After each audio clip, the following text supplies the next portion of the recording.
This morning we're entering our first review in the workbook. Beginning with today, we will have a series of review periods.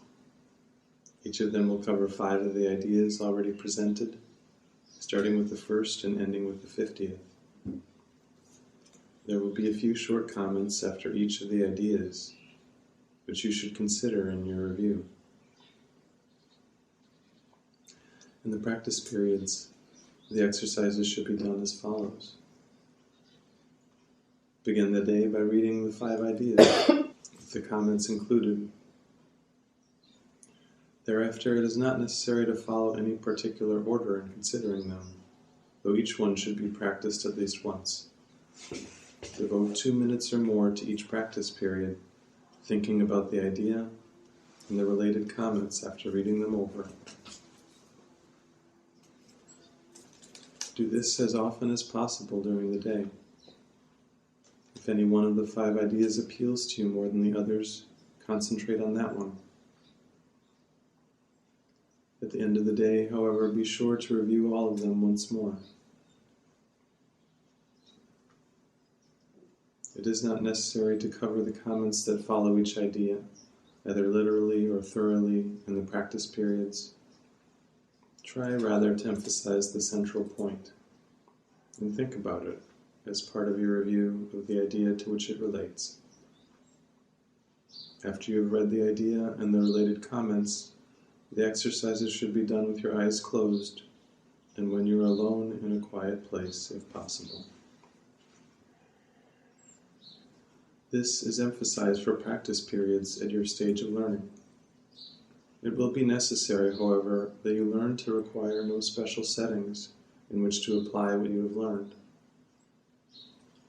You will need your learning most in situations that appear to be upsetting, rather than in those that already seem to be calm and quiet. The purpose of your learning is to enable you to bring the quiet with you, and to heal distress and turmoil. This is not done by avoiding them and seeking a haven of isolation for yourself.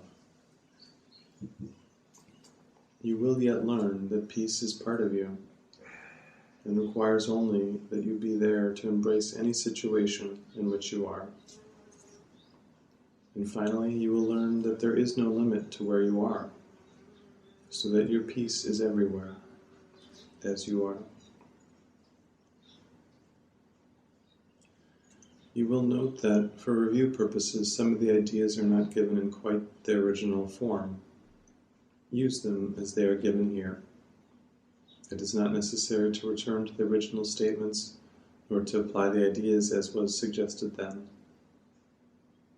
We are now emphasizing the relationships among the first 50 of the ideas we have covered, and the cohesiveness of the thought system to which they are leading you.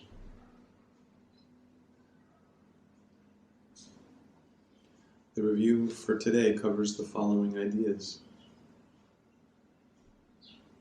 1. Nothing I see means anything. The reason this is so is that I see nothing, and nothing has no meaning. It is necessary that I recognize this, that I may learn to see. What I think I see now is taking the place of vision.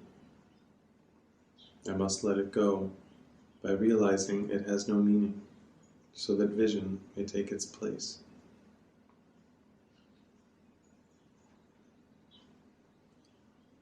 2. I have given what I see all the meaning it has for me. I have judged everything I look upon, and it is this, and only this I see. This is not vision. It is merely an illusion of reality, because my judgments have been made quite apart from reality. I am willing to recognize the lack of validity in my judgments, because I want to see. My judgments have hurt me, and I do not want to see according to them.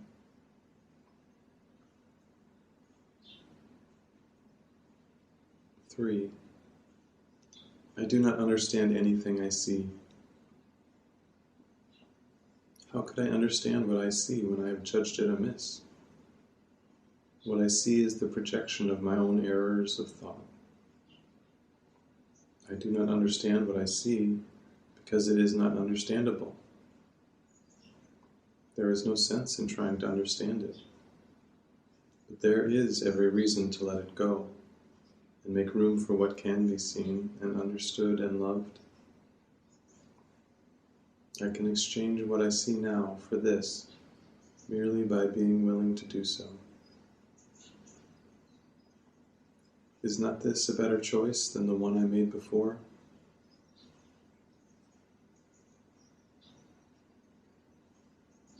Four. These thoughts do not mean anything. The thoughts of which I am aware do not mean anything, because I am trying to think without God. What I call my thoughts are not my real thoughts. My real thoughts are the thoughts I think with God. I am not aware of them because I have made my thoughts to take their place.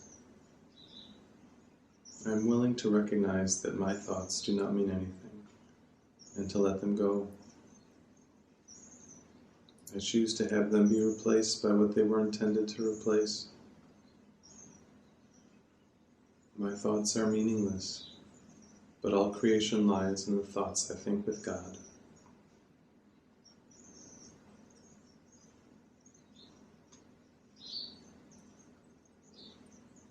Five. I am never upset for the reason I think.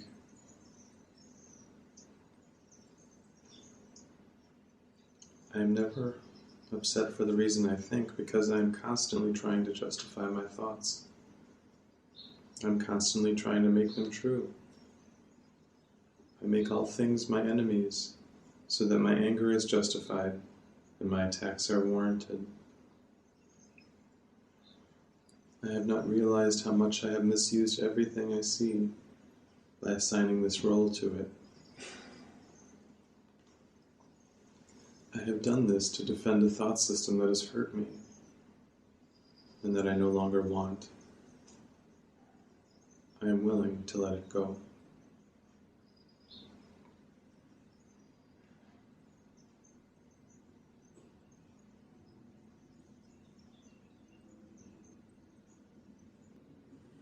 So the main thoughts for review today. Nothing I see means anything.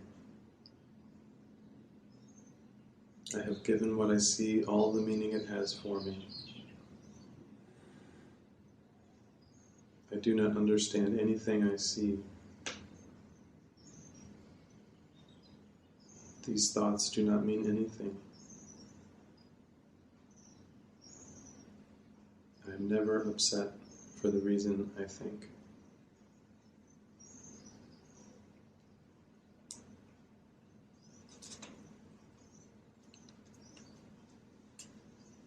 Just spend some time with these thoughts in silence.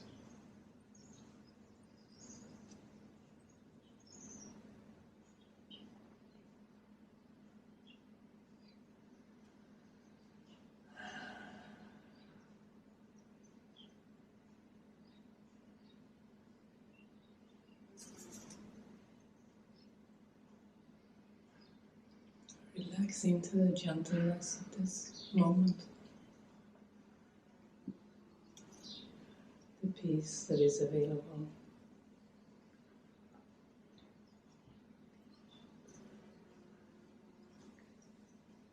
Let the meaningless thoughts float away.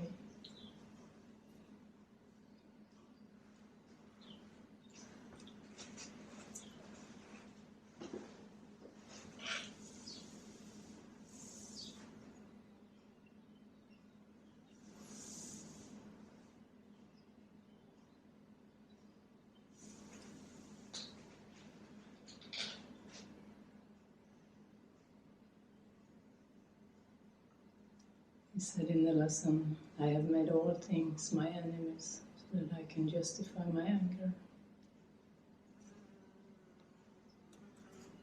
This way of thinking does not help you anymore. It never did.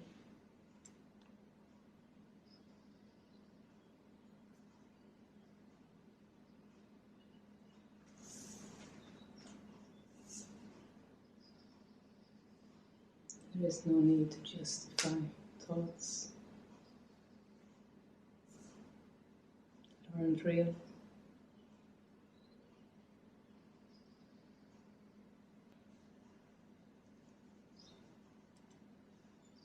And if it is true that we made all things our enemies, it means they weren't enemies in the first place. They are totally harmless. All things are harmless. There is no need to make external enemies.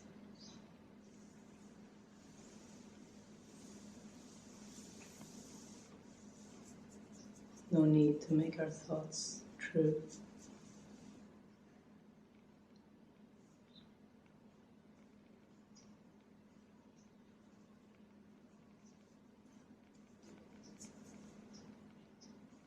I have done this to defend a thought system that has hurt me, that I no longer want.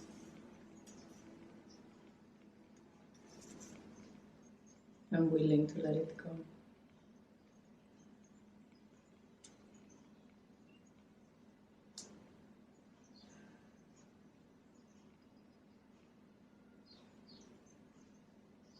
And it takes no effort to let go.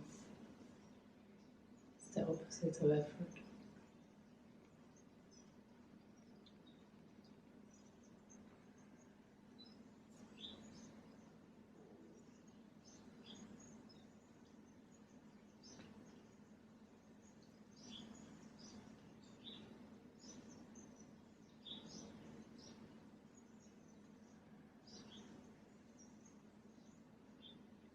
Okay, so this is powerful.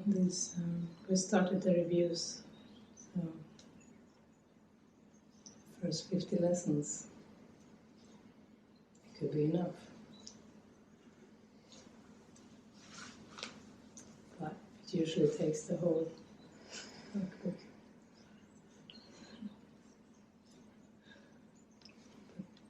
It's very good.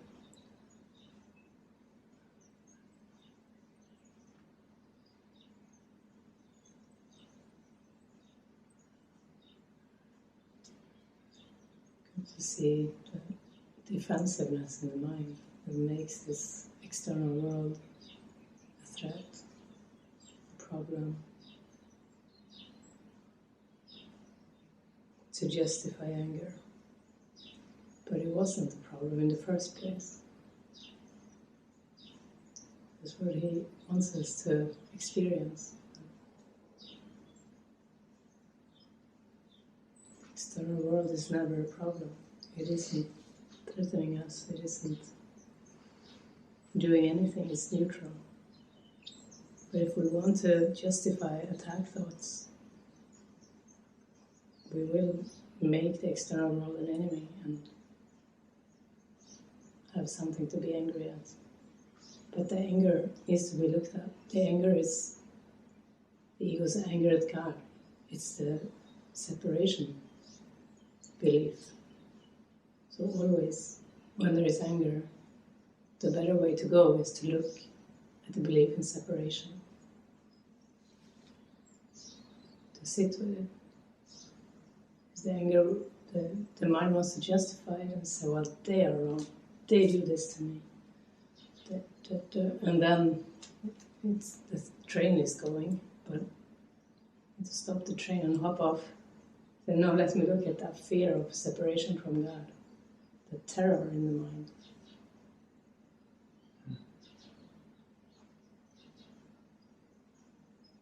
That's why we create a world and we want to pull stuff to us. We want certain ways, certain things, certain people to keep a self-concept. It's this, because there is a deep unsafety in the mind that needs to be faced. That's why having a period of rest from all that is helpful. Like, okay, world, you can wait while I take time with God. Then you're going to know more how to deal with the world. After you have taken that time.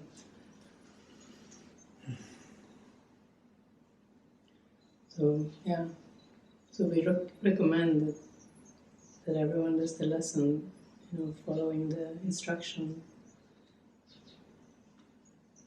I'm sure what he said for today is. How many practice periods? He says do this as often as possible during the day. And if one of the ideas appeals to you more than the others, concentrate on that one. At the end of the day, however, be sure you to review all of them once more. I think it's about allowing yourself to remember it through the day, remember the ideas.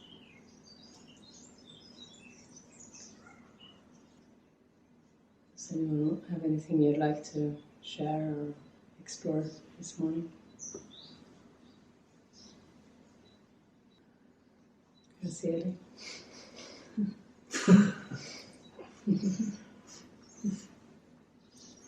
This morning that I'm having some thoughts about Mimi, and she was there, and Lulu came to Matthew, and she was looking like, what are you doing? Her face was like shocked that he allowed Lulu. And then I always have this feeling of pity of Mimi, because I feel that she wants love, but she doesn't know how to ask. Mm-hmm. And and then came for me in my childhood, that I was the older child and I need to be mature for my cousins, and this feeling of they have more love than me, and they are kids and they can have the love, and I have a lot of condition to have that love. And I was a fat kid, and this was a problem, mainly for my mom and dad. And I don't know, my grandma lived with us till I was 5, and I think it's from there I start to put more weight. It's like I had unconditional love from my grandma. And I was the problem when she left. And this trying to get the love and have a lot of condition to get the love. And I never thought that, like, about bullying. I have been bullied at school because I was fat, but mainly from my mom and dad. To avoid me to be bullied, to be a normal kid, they were like rejecting me. And then, like, I'm always trying to keep together and don't show that I am vulnerable. I am weak, I don't know. But inside I am begging for love. Like Mimi, what it is what I see in her. That's why you see it. Yeah.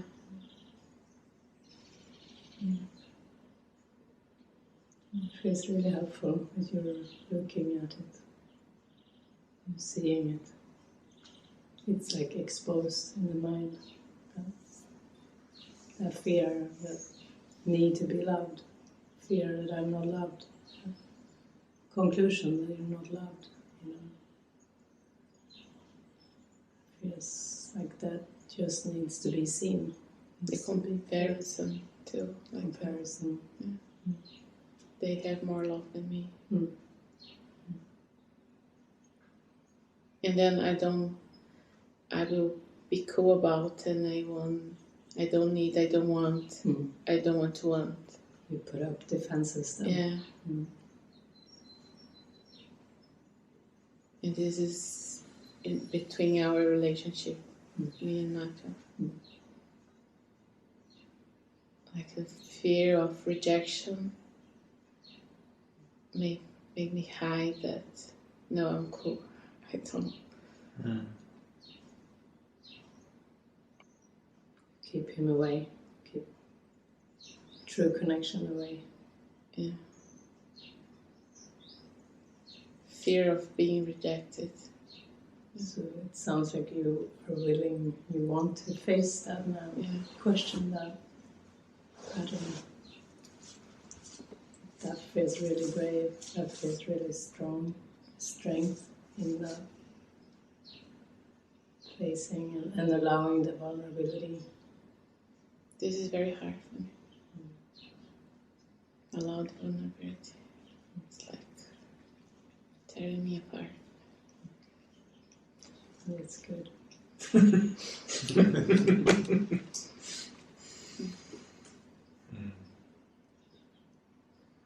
It is often that when we heal, it's an experience of sitting in a burn. Because it's emotions that you haven't faced. The defenses have constantly kept away what you fear, but now you have enough love, enough support, enough mind training to allow to face it, and it is uncomfortable. But it's very good. Thank you for sharing.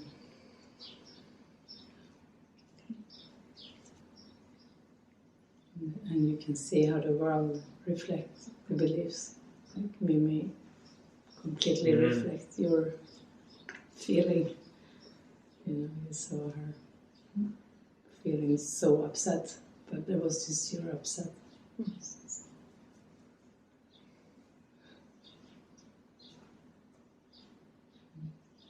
That someone can feel so loved and comfortable, just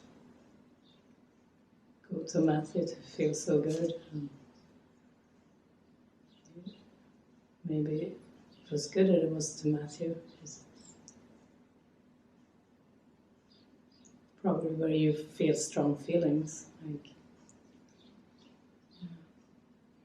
Lulu knows what her mission is always.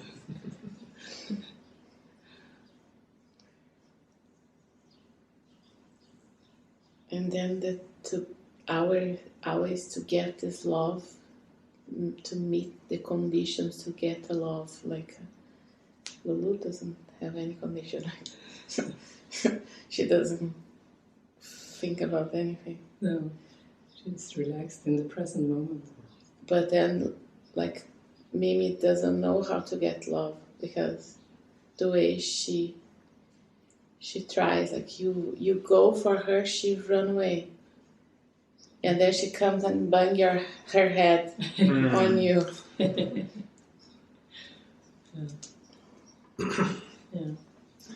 You constantly. Like you are not doing right. You don't know how to get the love in a proper way. You are always doing this wrong. And then maybe neediness comes in, or other things.